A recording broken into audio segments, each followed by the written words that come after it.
el programa de Los Simpson, yo veía como, por ejemplo, hay una escena donde Homero Simpson, no sé por qué razón, no recuerdo todo el capítulo, recordaba, ¿no? Una ocasión fuimos a hacerlo de un trabajo en Aguascalientes y me acuerdo, ¿no? Que todo falsea.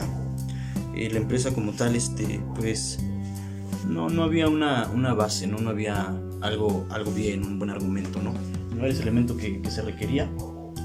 Y de la noche a la mañana en la empresa no hay trabajo. Entonces yo me tengo que regresar de la forma como yo puedo, como Dios me da a entender, ¿no? Recuerdo que me quedo esa noche, me quedo a dormir en la central de autobuses. Y el otro día dije, pues veo mañana a ver qué hago, ¿no? Moverme. Amanezco con 15 pesos, solamente llevaba una sopa instantánea, me había comprado una botella de agua. Salgo a la avenida, la verdad siendo una persona tímida en ese entonces, me daba mucho miedo, pena decirle a algún trailero, un camionero, ¿no? que me echara un ray, que me trajera de regreso hacia la Ciudad de México. Y recuerdo que me cuesta mucho trabajo esa parte, ¿no? de poder regresarme. Me acuerdo que camino de lo que es Aguascalientes, salgo como a las 9:30 promedio de la mañana, salgo de Aguascalientes caminando toda una trayectoria, camine todo el día. Como eso de las 3 de la tarde, recuerdo que me toca ver un accidente, ¿no? Un avión que venía cargado de alambrón. Recuerdo cómo viniendo cruzando, cómo venía. Y le gana todo el peso del alambrón, se desequilibra el camión, y como todo el peso en una curva, todo el peso se va, entonces el camión se voltea. Es un shock muy cañón lo que pasa, porque recuerdo cómo el camión empieza a volcar, ¿no? Él venía así de frente, me toca ver todo de frente. El chofer de aquel Topton, de aquel camión, traía a su familia adentro, ¿no? Entonces no podían sacar a su hijo del camarote. Un familiar de él sale volando por la ventana. O sea, una escena muy fea, muy sangrienta, que me toca ver, pero me toca verla de frente. Entonces, bueno, ya para todo esto, pues yo al ver que no puedo hacer nada, llegan los bomberos, dicen que mucho ha ido el que no estorba, ¿verdad? Entonces, para esto yo lo que hago es me continúo en mi camino. Ahora yo iba caminando en sentido contrario, ¿no? O sea, por la escena que había visto, yo dije, ahorita va a pasar un camión de este lado que pierda también el equilibrio y me puede caer en la espalda, ¿no? O sea, me quedó tan traumado, o fue algo tan traumático, ¿no? Esa escena, que de repente agarro y voy caminando en sentido contrario. Como por eso de las 5 de la tarde, ya había perdido la esperanza de que pudiera alguien echarme un ray, ¿no? Cuando en eso voy caminando y veo letreros del otro lado que decían bienvenidos a Jalisco, ¿no? O sea, caminé desde Aguascalientes hasta Jalisco todo el día. A las 6 de la tarde, o creo antes, yo ya estaba entrando a Jalisco, ¿no? Ya había caminado, ya estaba sobre Jalisco.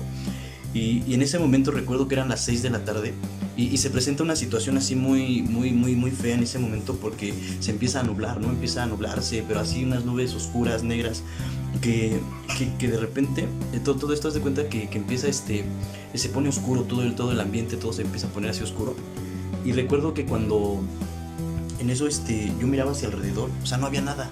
No habían casas, no había gente, no había nada. O sea, por donde mirara era monte, cerros, más cerros más lejanos. Entonces no había nada en ese momento. Y en eso, al ver la escena, el cielo totalmente nublado, a ver cómo se aproximaba un aguacero pero espantoso, o sea, oscuro, y al no haber allí ayuda, una casa donde pedir un refugio, un resguardo, y yo recuerdo que en ese momento agarré y yo levanto la mirada al cielo, ¿no? Y en ese momento yo le digo a Dios que me ayudara. Pero no sé cómo fue esta oración, no sé en qué. Lo único que puedo recordar fue que fue una oración de corazón, ¿no? Que fue algo que me salió de corazón por la necesidad que tenía de que Dios me ayudara, que Dios hiciera algo en mi vida en ese momento, ¿no? Y recuerdo cómo levanté la mirada y le decía a Dios, Señor, yo tengo miedo. O sea, tengo miedo, no hay una alma en este lugar, no hay nadie que me ayude, ¿no? Tengo miedo, tengo pánico, mi Dios. Recuerdo cómo así como agacho la mirada, de estar mirando el cielo, llorando, honestamente, de estar llorando, y al continuar mirando hacia enfrente, hacia la carretera, y no ver un fin, o ver que llegara a una población, me viene esta escena, como de repente, así como termina mi oración, como en ese momento se va estacionando una camioneta así, una camioneta negra muy bonita, en ese entonces una Avalancha, y el chofer pues baja su vidrio automático y todo el rollo, ¿no? Y baja el vidrio, ¿no? Entonces cuando él baja el vidrio, agarra y me dice, joven, dice, no, él se había orillado, y me dice, joven, dice, mira, voy para Guanajuato, dice, pero llevo rato que no veo letreros, no veo anuncios, no sé, dice, siento que hasta ya me perdí. Y yo me quedé así como de charros, pues ¿cómo no va a haber letreros? O sea, yo vengo leyendo todos los señalamientos porque estoy viendo como en qué momento llego a alguna población o algo, ¿no? Entonces yo me quedo así como de, ¿cómo que no hay letreros, no? Y en eso me dice, es que voy para Guanajuato, dice él. Y yo le digo, no, pues así como vas bien, ¿no? Aunque yo también no sabía ni dónde estaba ni para dónde iba, pero yo le digo, no, sí, así vas bien, ¿no? Y en ese momento le digo así rápidamente, le digo, oye, le digo, pues échame un rayo, también voy para Guanajuato, ¿no? Y me dice, pues súbete, dice, ¿no? Ya como puedo me paso la autopista. Yo me iba a subir en la parte de atrás en la caja, ¿no? Y él me hace señas así por el espejo, no, pues vente para acá, no, vente acá adelante, no te vayas allá atrás, ¿no? Ya me subo a la cabina con él, este cuate pues va armado, ¿no? Y el pensamiento primero lógico que viene, dices, no inventes, ¿dónde me vine a subir, güey? O sea, no manches, me vine a subir con un pinche narcotraficante, cabrón, ¿no? Fue como en el 2008, 2009, ¿no? Y recuerdo que pues yo empecé así como asustado y él me decía, mira, no tengas miedo, dice, esta arma solamente la traigo porque conozco cómo son mis paisanos. Llegando a su casa me dice, pues bájate de la camioneta, dice, pásate, me pasa a su casa y me invita a comer, ¿no? O sea, me siento en la mesa con él, con más familiares de él, todos saludándome, bien buena onda, pásate joven, échate un taco. Mira, él en el transcurso del viaje me dice que su papá estaba agonizando, que él solamente venía a despedirse de su papá, ¿no? Que ya no había esperanzas, ¿no? Y que él tuvo que dejar trabajo, que él tenía carnicerías en Estados Unidos y que él venía nada más pues a despedirse de su papá, ¿no? Y en esto coincide de que me encuentra, me lleva llegando a su casa, me reciben así como parte de la familia ahí en Guanajuato, ¿no? Y me dan de comer, refresco, todo, ¿no? Tortillas, yo todo el día no había comido, traía un hambre pero atrasadísimo ese día, ¿no? Y de repente pues no falta el curioso, ¿no? Como de, oye, pero ¿qué crees? Que pues ya comimos, ya cotorreamos, ya pero no nos has presentado al joven, ¿no? Pues es un cuñado, un pariente tuyo allá en Estados Unidos, familiar de tu esposa, ¿qué onda? No nos has presentado. Y para esto este caballero agarra y dice, oh, sí es cierto, dice, no les he presentado, dice, mire, él se llama Luis, ¿verdad? Me dice, ¿te llamas Luis? Y le digo, sí, yo soy Luis. Y les dice a su familia, dice, miren, él me lo encontré en la carretera, ¿no? En la avenida, en la autopista. Dice, andaba perdido porque se quedó sin trabajo, lo corrieron, él es de Distrito Federal y fue a Aguascalientes, pero las cosas no salieron como quería y le eché un rayo y yo me lo traje, ¿no? Y toda la familia así como se queda como de, o sea, le estamos dando de comer a un desconocido, güey. O sea, le estamos invitando de comer a alguien que pues ni sabemos ni qué mañas tenga ni cuál sea su plan, ¿no? Entonces el señor al ver ese punto de, híjole, ¿no? Como que no fue bien recibido, pero lo bueno que dijo que era un desconocido después de comer, ¿no? Si no, creo que ni de comer me dan. O me dan, pero pues de mala gana, ¿no? Entonces, para este rollo, agarra y él para un taxi y me dice, le dice al taxi, mira, este joven va a tal lado, yo requiero que lo lleves a la central de autobuses, mira, estoy apuntando tus placas, si él no llega, ahorita él me tiene que marcar en tanto tiempo de ahí de la central de autobuses, y si no llega yo te voy a reportar, le dice, ¿no? Me da 400 pesos, paga el taxi y me mandan a la central. Salía el otro día a las 5 de la mañana, a las 4 de la mañana creo salía el autobús. El chiste es que yo a las 6 de la mañana ya estaba parada en la central de autobuses del norte. Llego a casa y cuando llego a casa le platico toda esa historia, se la platico a mi mamá. Le digo lo que me había pasado. Mi mamá, pues siendo una persona católica muy apegada a su fe, a su creencia, a su religión, me dice, no, pues mira, es que esta es la manifestación de Dios, Luis, ¿no? O sea, Dios se manifestó en ese hombre. Y dice, el domingo hay que ir a misa y hay que llevarle unas veladoras a Dios y hay que dar gracias a Dios por este hecho que te acaba de pasar, ¿no? No cualquiera hace esa labor, no cualquiera confía subir un desconocido a su camioneta. Y recuerdo que solamente le dije a mamá que sí íbamos a darle gracias a Dios por este acto. Yo creo que cada que platicaba esta historia, hacía mucho énfasis a lo que había hecho un hombre por mí. Este hombre, al venir a ver a su padre que estaba agonizando, ¿no? Y yo decía, qué mala onda que a veces las desgracias o las desfortunas de algunos sean la fortuna de otros, ¿no? Él venía a ver a su padre que ya no había esperanza, venía triste y esa desesperanza a mí me ayudó, ¿no? A mí me echó un ray, me dio dinero, me dio comida, me dio pasaje para regresar a México, ¿no? Y todo esto un día yo lo asimilaba a que Dios es amor, Dios se manifiesta de una forma tan hermosa, eso no cabe duda, ¿no?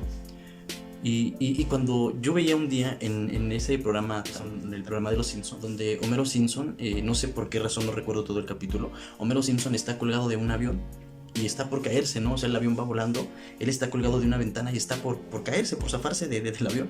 Y en ese momento él empieza a hablar a Jesús, ¿no? En la forma en que lo hacía, él decía Jebus, ¿no? Él empieza a hablar a Jesús, ¿no? Al maestro y le dice, mira, Señor, que si tú me ayudas, si tú me salvas, si tú no dejas que yo muera, caiga aquí en el vacío y no muera, mira, yo, Señor, voy a ser mejor persona y le voy a echar ganas, voy a amar a mi esposa, voy a ser buen esposo, voy a ser un buen padre, voy a educar a mis hijos, ya no voy a la taberna de Moe, ya no voy a ser alcohólico, voy a llevarme bien con el Flanders, o sea, le empieza a prometer a Dios una infinidad de cosas, ¿no? Que él iba a hacer si Dios se manifestaba en ese momento, si Jesús se manifestaba en ese momento para salvarlo de esa muerte dolorosa que iba a tener, ¿no? Y entonces, así como él termina su oración, muy similar a lo mío, cuando él termina esa oración, se acerca a un globo aerostático. Y este globo aerostático se pega al avión y entonces le dice a Homero, oye, hombre, pues brinque, dice, al globo, dice, no inventes, ahí te vas a matar, ¿no? Y Homero brinca al globo aerostático, ¿no? Cuando él cae, le dice, oh, gracias, dice, no, por la ayuda y el resto. Y entonces Homero vuelve a voltear al cielo y le vuelve a hablar a Jesús y le dice, Jesús, todo lo que yo te prometí, si tú me ayudabas, olvídalo, ya no lo quiero. Ya me ayudó el hombre del globo aerostático, ¿no? Y entonces, así es este rollo, ¿no? A veces le pedimos a Dios que haga algo, le pedimos en nuestra necesidad que Dios se manifieste, que obre, ¿no? Ante nuestra necesidad. Y, y a veces es tanta la angustia que nos lleva a tener cierto grado de fe.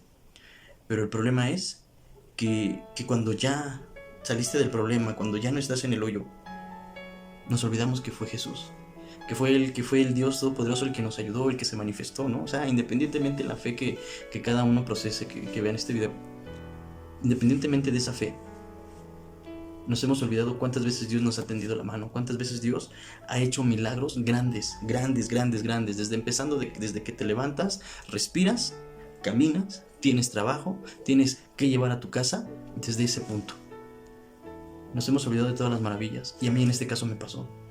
Yo estuve muy agradecido por muchos años con el señor de la camioneta, pero todo venía en un control, quizás desde años atrás, desde que este señor se enfermó, desde que este señor empezó a empeorar, hasta que le avisaron a este señor que su papá estaba muriéndose, para que este hombre me pudiera encontrar en un punto de la vida y poderme ayudar.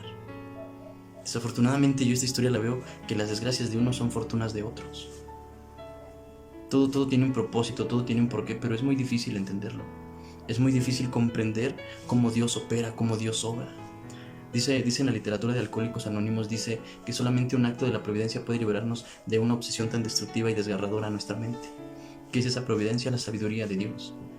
Dios todo lo tiene milimétricamente controlado, todo lo tiene bajo control, todo lo tiene en un control Dios. Y platicar esta historia me sorprende, porque la respuesta del Dios del que estoy hablando no se hizo esperar, pero una respuesta que Él sabía tiempo atrás que le iba a necesitar y tuvo que mover los hilos de esta forma. Yo no sé este señor dónde esté, jamás volví a saber de este señor, aquel hombre que me ayudó, pero lo hizo. Me levantó en una carretera sin conocerme. No sé si le inspiré confianza, pero me ayudó. Y ese señor, o sea, de repente digo, qué mala onda lo que le estaba pasando, ¿no? Pero gracias a esa acción, yo pude llegar a casa. Yo tenía mucho miedo donde estaba, era solo monte, yo no sabía qué clase de animales habían en ese lugar, ¿no? Cómo se ponía en la noche bajo la oscuridad. Y gracias a ese hombre que venía a ver a su padre agonizando, yo pude llegar a casa. Y si me preguntan el nombre de este hombre, no lo sé. Y es todo lo que recuerdo de este hombre, ¿no?